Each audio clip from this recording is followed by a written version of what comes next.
히브리서 3장 1절부터 6절까지 말씀을 같이 낭독하겠습니다. 시작. 그러므로 함께 하늘에 부르심을 받은 거룩한 형제들아, 우리가 믿는 우리의 사도이시며 대제사장이신 예수를 깊이 생각하라.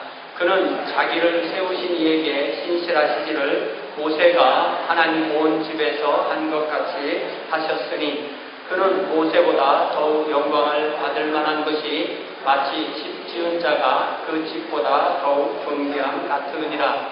집마다 지은이가 있으니 만물을 지으신 이는 하나님이시라. 또한 모세는 장래 말할 것을 증언하기 위하여 하나님의 온 집에서 종으로 신실하였고, 6절 말씀, 죄송합니다. 6절. 그리스도는 하나님의 집을 맡은 아들로서 이와 같이 하셨으니 우리가 소망의 확신과 사랑을 끝까지 굳게 잡고 있으면 우리는 그의 집이라. 자리에 앉으시기 바랍니다. 죄송합니다.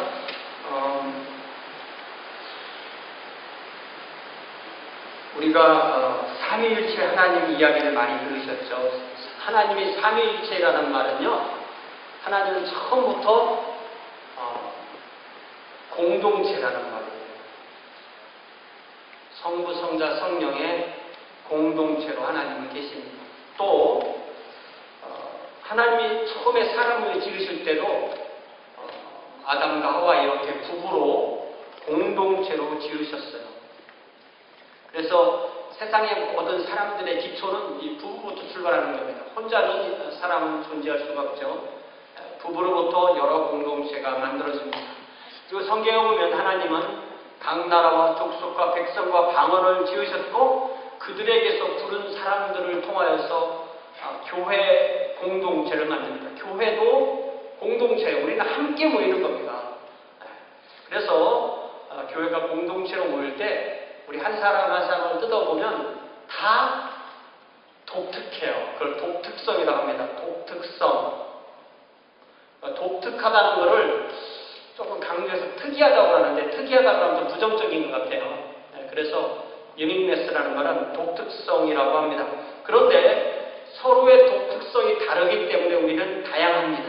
그래서 교회 공동체는 독특성을 가진 여러 사람이 다양성을 가지고 공동체로 만들어서 모입니다. 그래서 우리는 이렇게 함께 주님을 섬길 때마다 각자의 독특성, 그리고 독특성 있는 사람끼리 모인 다양성, 그러면서도 한 교회로 나아가는 통일성에 주목해야 합니다. 이 독특성을 인정하지 않으면 다양성도 없는 거고요. 다양성을 인정하지 않으면 획일성밖에 남지 않는데, 획일성은 하나님이 원하시는 공동체가 아닙니다. 오늘 우리가 하나님의 집, 하나님의 가정 이런 말 하는데요. 하나님이 원하시는 공동체는 다양성을 인정하면서 하나가 되는 것. 이런 공동체를 바로 삼위일체 하나님의 공동체처럼 우리 교회는 추구하게 됩니다. 그래서 하나님은 예수님 안에 있는 사람들을 불러 모아서 하나님의 자녀로 삼으시는데요. 여러분 성경에 있으시면 갈라디아서 4장을 펴보시기 바랍니다. 갈라디아서 4장에 보면은 4장 6절에 보면요.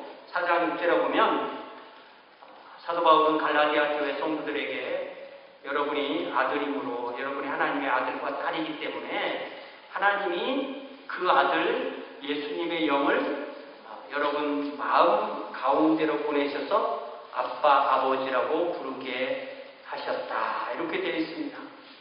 우리는 하나님의 아들들이고 하나님의 딸들입니다. 그리고 하나님이 우리 각자에게 하나님의 영을 보내주셨기 때문에 우리가 하나님을 아버지라고 부를 수 있어요. 그러니까 어느 누구라도 하나님을 아버지라고 부를 수 있는 사람은 그 안에 예수님의 영, 하나님의 영, 성령님이 계시는 분입니다. 하나님을 자기 아버지라고 부르는 사람들은요, 오 신이시여 그래요. 남 부르듯이에요. 그러나 우리는 하나님의 영이 있기 때문에, 우리 안에 계시기 때문에 하나님을 가장 친근하고 친밀한 호칭으로 부르는데, 그 가장 친밀한 호칭, 우리 한국 사람들은 아빠 그러죠. 아빠. 근데 그 히브리 사람들도 아빠 그래요. 예. 미국 사람들은 그러는데 한국 사람들하고 히브리 사람들은 아빠 그래요. 아빠. 이러면 가장 하나님을 친근하게 부르는 거예요. 여기서 주목해야 될 것이 하나님이 하나님의 아들이신 예수님을 보내주심으로 또 그 예수님이 사람이 되심으로 사람인 우리가 하나님의 아들, 하나님의 딸들이 된 것입니다. 하나님은 사람을 지으셨기 때문에 그 사람을 구원하기 위해서 하나님의 아들이 사람이 되게 하셨어요. 사람은 죄인이지만 하나님의 피조물이기 때문에 하나님이 그 사람을 구원하십니다. 하나님은 우리를 구원하시려고 우리를 하나님의 자녀로 삼으시기 위해서 하나님의 아들이 사람으로 오셨고 또 하나님의 아들의 영을 우리 각자의 마음에 보내신 것입니다. 그래서 내 안에 성령님이 계시나 잘 안 느껴져도 내가 하나님을 아버지라고 부를 수 있다는 것은 성령님이 계신 증거가 되는 거예요. 자, 갈라디아서 4장 7절 계속 보면은 그러므로 우리가 아들이기 때문에 내가 이제는 단수로 넘어가요. 너. 우리 각자 한 사람을 부르는 겁니다. 그러므로 내가 이후로는 종이 아니요 아들이니 종이 아니고 딸이니 하나님이 우리를 하나님의 가정에 아들과 딸로 부르시고 하나님의 일을 이루시는데 하나님의 일이 바로 뭐냐면 하나님의 유업을 우리와 나누는 거예요. 여러분 유업 받을 생각들 하세요? 저는 우리 부모님이 별로 재산이 없으세요. 그래서 제가 부모님 돌아가시면 되게 많이 받겠다 이런 생각 안 합니다. 근데 부모님이 부자이신 분들은 조금 부모님하고 자식과 관계가 이상해질 수 있어요. 왜 안 주무시지? 이럴 수가 있습니다. 그리고 자식들끼리 서로 이렇게 쳐다볼 수도 있고. 그런데 하나님은 돌아가시는 분이 아니세요. 그렇기 때문에 하나님이 우리에게 유업을 주신다는 말씀은 하나님이 하시는 사업에 우리를 참여하게 한다는 거예요. 하나님이 하시는 사업이 뭐예요? 하나님이 하시는 하나님의 비전, 하나님이 성경 창세기부터 계시까지 계속 하시는 것을 성경은 하나님의 왕국이라고 해요. 킹덤 오브 갓. 그러니까 우리가 하나님의 왕국에 참여하게 하시는 것이 바로 우리가 하나님의 유업을 입는 것입니다. 하나님의 나라에 참여하고 하나님의 통치를 받고 하나님이 주시는 복을 받고 하나님의 보호를 받고 하나님의 인도를 받고 그렇게 살다가 죽으면 바로 하나님 계신 곳에 가고 어느 날 우리 몸이 부활해서 하나님이 지으신 새하늘과 새 땅에서 영원토록 사는 것, 이것이 바로 우리가 하나님 앞에 받을 유업인 줄 믿습니다. 오늘 우리가 읽은 히브리서 3장 1절부터 6절에 보면 1절을 제외하고는 모든 이 본문이 2절, 3절, 4절, 5절, 6절에 5번이나 하나님 어떤 집이라는 단어와 집, 오이코스라는 이 말은 이 하우스도 되고 홈도 되고 하우스홀드도 되고 패밀리도 돼요. 이게 한국말로도 집하고 가정하고 가족하고 다르잖아요. 그런데 헬라어는 이 오이코스라는 이 한 단어로 다 같이 같은 의미로 씁니다. 그래서 하나님의 왕국을 아주 좁게 말해서 우리가 이해하기 쉽게 말해서 하나님의 집, 하나님의 가정, 하나님의 가족 그렇게 말합니다. 그래서 오늘 우리가 읽은 말씀에 보면은 하나님의 집을 맡은 아들이라고 우리 예수님을 소개하고 있는데요. 그 제목으로 우리가 말씀을 들으면서 하나님의 온 집을 맡으신 아들이신 우리 주님께 우리의 관심을 집중해 보길 원합니다. 1절에 보니까 히브리서 기자는 그의 서신을 받는 독자들을 뭐라고 부르냐면 함께 하늘의 부름에 참여한 거룩한 형제들 이렇게 불러요. 그러니까 성경은요 처음부터 하나님 중심이에요. 그러니까 우리는 수동태잖아요. 우리는 부름을 받았고 하나님이 우리를 부르셨고, 그러니까 내가 예수를 믿었지만 나를 믿게 하신 분이 하나님이시고 내가 부름을 받았지만 나를 부르신 분은 하나님이십니다. 그러니까 내가 하나님의 자녀가 된 것은 하나님이 나를 하나님의 자녀로 낳아주신 것에 우리가 반응하는 것입니다. 히브리서 기자는 하나님의 부르심을 받은 것은 각자 같지만 함께 부르심을 받아서 거룩한 무리를 이룬 신앙의 공동체에 동참한 것을 강조합니다. 제가 설교할 때마다 기회가 있을 때마다 강조해 준 게 뭐냐면 우리는 예수님을 도매금으로 믿어요? 각자 믿어야 돼요? 각자 믿어야 되죠. 그러나 혼자 믿어요? 함께 믿어요? 함께 믿죠. 그래서 정리하면 어떻게 돼요? 우리는 예수님을 각자 믿지만 함께 믿는다. 그러니까 나는 예수님을 믿는데 교회는 없어요. 이런 사람은 사실은 예수님을 안 믿을 가능성이 많습니다. 그래서 우리는 교회에 와서 비로소 형제 자매를 서로 확인합니다. 그래서 우리는 교회로 모일 때 함께 예배하고 함께 찬양하고 함께 기도하고 함께 웃고 또 일이 있으면 함께 울고 그렇게 우리가 서로 성도들을 소중하게 여기는 것입니다. 이제 히브리서 기자는 함께 하늘의 부름에 참여한 거룩한 형제들에게 무엇을 하라고 말하냐면 1절 마지막에 보니까 예수님을 깊이 생각하세요. 우리의 사고를 집중하세요. 예수님을 묵상하세요. 이렇게 말해요. 사랑하는 성도 여러분, 우리 지난 한 주 동안에 예수님을 얼마나 많이 생각하셨어요? 하면서 예수님 생각하면서 하셨어요? 아니면 지금 이 자리에 와서 이 말씀을 듣는 이 순간에도 예수님 생각 안 하고 예배 끝나면 나는 뭐를 해야 되겠다. 다른 것에 집중할 수 있어요. 얼마나 우리의 생각을 예수님께 집중하고 있습니까? 그러면서 하는 말이 우리 예수님을 두 말로 소개합니다. 우리가 믿는 도리, 우리가 고백하는 우리 신앙의 도리의 사도이시다 이렇게 말해요. 여러분 좀 이상하죠? 사도라는 말은 예수님께서 예수님의 제자들 중에서 특별히 선택한 12명을 사도라고 부르거든요. 네. 그런데 이 사도를 영어로 아포스톨 그러거든요. 아포스톨 그러는데 이 아포스톨이라는 단어는 신약 성경에 있는 단어를 그대로 영어로 스펠링을 그대로 갖고 온 거예요. 음을 그대로 갖고 옵니다. 그래서 신약 성경에서는 아포스톨로스 이렇게 말하는 것을 영어 단어가 되면서 아포스톨 그랬는데 이 사도라는 것은 어떤 사람이 어떤 사람을 보내서 어떤 위임을 주고 자격을 줘서 자기를 대신하게 하는 그래서 보냄을 받은 그 사람을 사도라고 부르는 것입니다. 그러니까 사명을 받아서 보냄을 받은 자.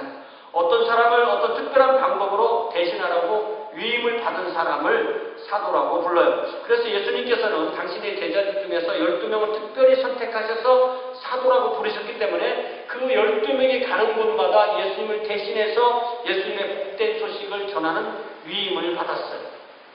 그런데 그 사도라는 동일한 단어를 히브리서 기자는 예수님께 적용하고 있어요. 그럼 예수님도 누군가에게 보내심을 받았다는 얘기죠. 그러니까 예수님을 보내신 분은 하나님, 성부 하나님.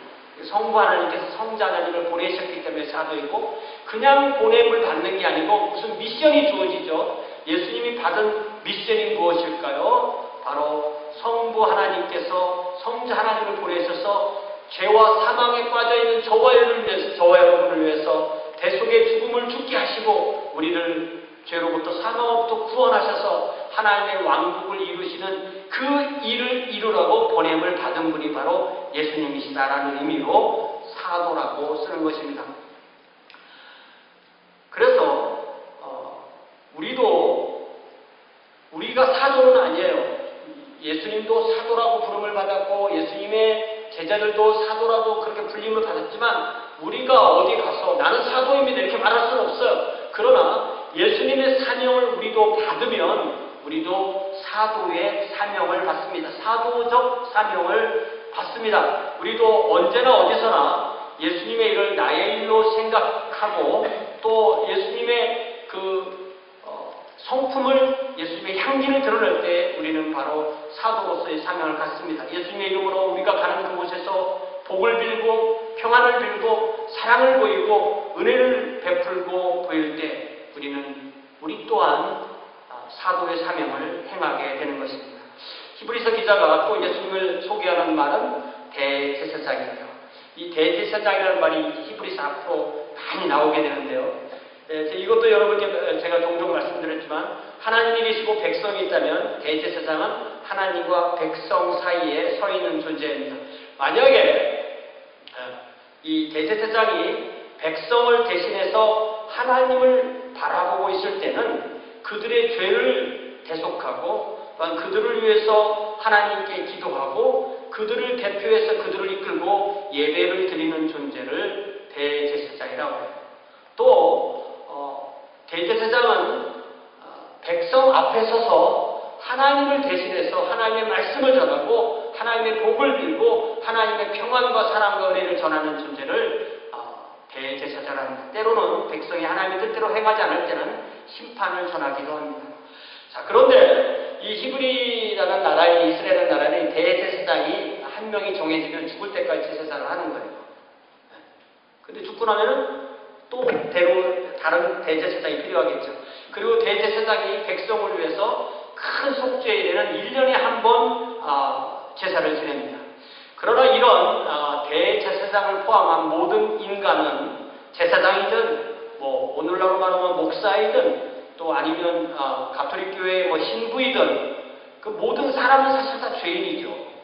죄인이 하나님 앞에서 누군가를 대신하기 위해서는 먼저 자기 자신의 죄를 속해야 될 제물이 필요합니다. 그러니까 인간으로서의 대제사장은 인간으로서의 제사장은 자격이 안 되는 겁니다. 그런데 우리 주님이 대제사장이라고 하셨어요. 그러니까 인간으로서의 제사장은 흠없으신 어린 양이신 우리 주 예수님의 모형일 뿐입니다. 오직 우리 주님만이 흠과 티가 없으시고 죄가 없으시기에 하나님의 어린 양으로서 대제사장이면서 동시에 자신을 하나님께 희생 제물로 드리셔서 저와 여러분을 구속하실 수 있는 우리 주님이신 것을 우리는 이 시간에 묵상해야 하는 것입니다. 예수님만이 하나님과 우리 사이에 진정한 대제사장으로 진정한 중보자로 서시는 것입니다. 여러분 그래서 성경 있으시면 디모데전서 2장 5절 6절을 보시기 바랍니다. 디모데전서 2장 5절에 보니까 338면에 보니까 사도 바울이 디모데에게 뭐라고 정리를 해주냐면요. 이게 디모데전서는 사도 바울이 디모데에게 보낸 목회서신이거든요. 거기에 정리를 해주기를 2장 5절에 뭐라고 했어요? 하나님은 한 분이시오. 또 하나님과 사람 사이의 중보자도 한 분이시니 곧 사랑이신 그리스도 예수다. 이렇게 말해요. 한 분이신 하나님께서 모든 사람을 구원하시기 위해서 주신 중보자는 오직 한 분밖에 없는데 그분이 바로 사람으로 오신 우리 주님 예수 그리스도시다. 이렇게 말합니다. 우리 주님이신 예수 그리스도께서 죄 없으신 하나님의 어린 양으로서 자신을 계속 제물로 하나님께 드리심으로 우리가 하나님 앞에 죄와 흠이 없이 설 수 있는 것입니다. 우리가 아무리 깨끗해도 우리 자신으로서는 깨끗할 수가 없기 때문에 우리가 하나님 앞에 선다는 것은 항상 우리에게 우리 주님의 보혈이 뿌림이 있어서 주님 앞에 설 수 있는 것입니다. 그렇기 때문에 우리가 믿는 신앙의 고백의 사도이시며 대제사장이신 예수 그리스도를 더욱더 묵상하시는 저와 여러분 되시기를 주님의 이름으로 부탁을 드립니다. 이제 좀 더 2절에서는 뭐라고 말하냐면 히브리서 기자는 우리 주님 예수께서 하나님이 그를 사도와 대제사장으로 부르신 하나님을 위해서 하나님의 집에 충성스러우셨던 것이 마치 모세가 충성스러웠던 것처럼 충성스럽다. 이렇게 말합니다. 여러분, 사람이 그 사람 참 충성스러워. 이게 뭘 의미하는 거죠? 충성스러운 사람은요, 자기에게 맡겨진 일을 하기 위해서 자기에게 주어진 시간과 그 자원, 에너지를 지혜롭고 또 효율적으로 지혜롭고 효율적으로 사용하는 사람을 충성스럽다고 해요. 충성스러운 사람의 예가 마태복음 24장에 우리 주님께서 이런 사람이 충성스럽다고 설명해 준 말씀이 있는데요. 마태복음 24장 한번 펴보세요. 마태복음 24장에 보면은 우리 주님께서 하나의 비유로 말씀하시기를, 마태복음 24장에서 주인이 이제 먼 나라에 가기 전에 자기 종에게 시간도 주고 재물도 주고 일도 주고 맡기는 거예요. 그러니까 45절에 보니까 마태복음 24장 45절에 어떤 종이냐면 충성되고 지혜 있는 종이 있어요. 그러면 그 사람이 하는 일은 자기가 맡은 것을 가지고 집사람들에게 때를 따라 양식을 나눠주는 거예요. 그러니까 충성된 사람은 또한 지혜롭고, 그래서 주인이 보지 않는 때에도 이때가 밥 먹을 때구나 하면은 밥 주고, 이때가 잘 때구나 하면 재워주고, 때에 맞춰서 그 일을 하는 사람을 충성됐다고 해요. 그런데 게으르고 악한 종이 48절에 나오거든요. 게으르고 악한 종이 마음에 생각하기를 주인이 더디오리라 하고 49절에 어떻게 해요? 자기 동료들을 때리고, 지금 한국에 막 사람 때려서 사고 치는 사람들 있죠? 때리고, 그 다음 뭐예요? 술 친구들하고 더불어 먹고 마시고, 주인이 안 보니까. 그 다음에 50절에 어떻게 돼요? 생각하지 않은 날 알지 못하는 시각에 그 종의 주인이 온다, 이렇게 되어 있어요. 우리가 모세가 충성스러웠다, 우리 주님이 충성스러웠다, 이것은 자기를 부르고 보내신 그분의 일을 하기 위해서 시간과 자기의 삶을 잘 활용한 사람을 충성되다고 그래요. 그래서 구약성경에서 가장 충성스러웠던 종이 바로 모세였는데요. 모세가 얼마나 충성스러웠냐면 민수기 12장, 구약성경 민수기 12장에 가보면요, 모세는 창세기, 출애굽기, 레위기, 민수기죠. 민수기 12장에 가보면 이 모세는 이스라엘 백성을 이집트에서 이끌고 나와서 광야 생활을 할 때 구스 사람하고 결혼을 해요. 구스는 이게 이디오피아거든요. 흑인 자매를 아내로 얻은 거예요. 아마 원래 부인이 십보라라는 그 부인이 있었는데 아마 부인이 이제 돌아가셨던 것으로 아마 여겨지는데, 구스 여자를 아내로 취하게 됩니다. 그 이야기는 이스라엘 사람이 아닌데 구스 사람이 그 안에 섞여 있었다는 얘기는 출애굽할 때 여러 민족이 함께 따라 나오는데 그 함께 따라 나온 사람, 다시 말해 이스라엘 사람이 아니에요. 그러니까 모세는 참 겸손했던 사람 같아요. 온유했던 사람. 뭐 인종차별 이런 생각을 안 하는 거예요. 자기에게 참 좋은, 딱 알맞는 사람을 얻어서 아내로 삼았어요. 그런데 누가 이 일에 대해서 마음이 안 들었냐면, 모세 누나가 있는데, 누나가 미리암이라는 누나가 있고, 어릴 때부터 모세를 참 잘 돌봐준 그런 누나죠. 또 형의 아론이라는 형이 있는데 그 둘이 아주 화가 났어요. 왜 모세가 저런 여자를, 그래서 아주 모세를 무시하고 비난하고 이렇게 했습니다. 그래서 모세 이 삼형제 안에 한쪽에는 모세가 있고 한쪽에는 누나하고 형이 있고 두 파로 갈라져서 아주 큰 갈등이 일어나게 됩니다. 이 상황에서 하나님이 개입하세요.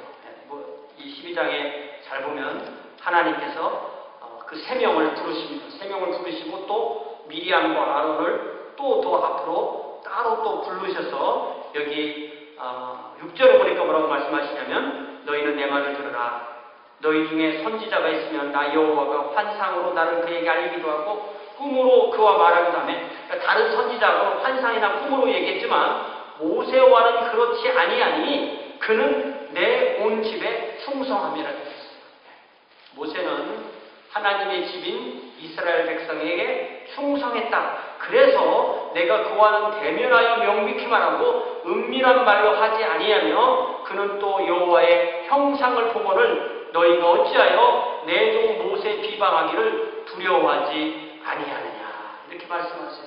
모세는 하나님의 집인 이스라엘교에서 하나님 앞에서 충성했던 종입니다. 그래서 히브리서 기자는 이 충성스러웠던 모세와 우리 주님을 이렇게 대조하고 비교하는 거예요. 우리 주님은 어떠세요? 우리 주님은 불과 공생의 3년 짧은 생애를 사셨지만 지혜롭고 충성스러운 하나님의 아들로서 하나님의 집을 섬기셨습니다. 우리 주님은 그 3년이라는 그 짧은 생애, 그리고 당신의 생명이라는 그 자원을 하나님의 일을 위하여, 하나님의 집을 위하여 충성스럽게 섬기셨습니다. 사랑하는 성도 여러분, 우리가 생각해보면 우리의 삶도 돌아보면 한계가 있습니다. 제가 60이 아직 안 됐습니다. 60이 아직 안 됐는데 이제 한 2년 지나면 60이 되는데 60이 되면 여러분 무슨 생각을 하시나요? 60이 되면 저는 그렇게 생각할 것 같아요. 반 살았구나.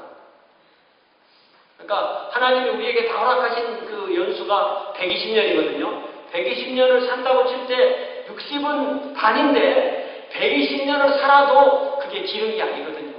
다시 말하면 제한되어 있다는 것입니다. 우리는 모든 게 제한되어 있어요. 시간도 제한되어 있죠. 생명도 제한되어 있죠.